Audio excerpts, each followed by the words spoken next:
Lukas bab 24, ayat 13-35.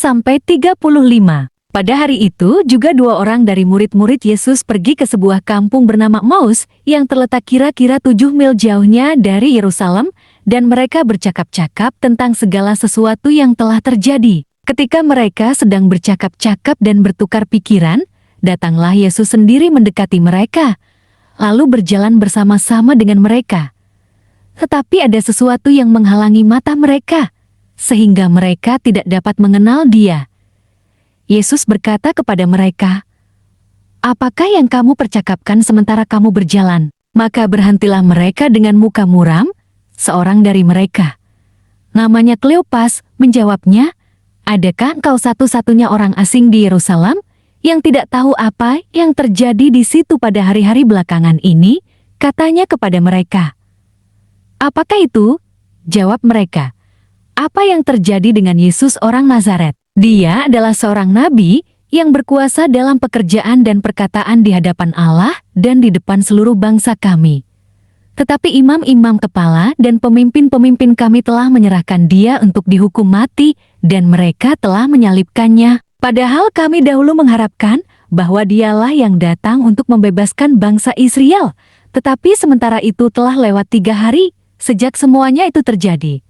Tetapi beberapa perempuan dari kalangan kami telah mengejutkan kami. Pagi-pagi buta mereka telah pergi ke kubur dan tidak menemukan mayatnya. Lalu mereka datang dengan berita bahwa telah kelihatan kepada mereka malaikat-malaikat yang mengatakan bahwa ia hidup.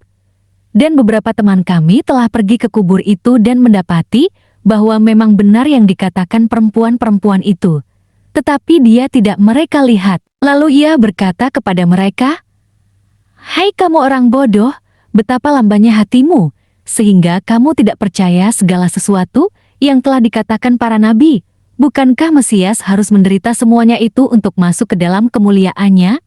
Lalu ia menjelaskan kepada mereka apa yang tertulis tentang dia dalam seluruh kitab suci, mulai dari kitab-kitab Mus dan segala kitab nabi-nabi. Mereka mendekati kampung yang mereka tuju, lalu ia berbuat seolah-olah hendak meneruskan perjalanannya.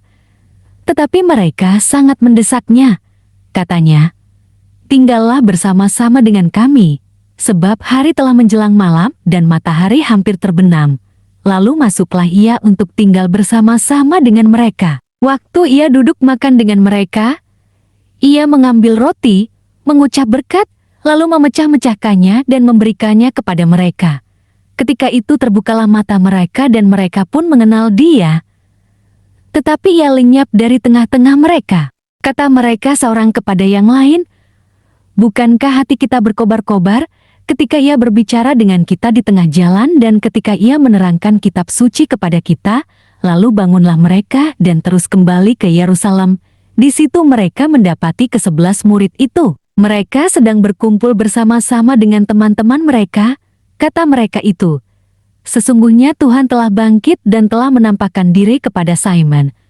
Lalu kedua orang itu pun menceritakan apa yang terjadi di tengah jalan dan bagaimana mereka mengenal dia pada waktu ia memecah-mecahkan roti.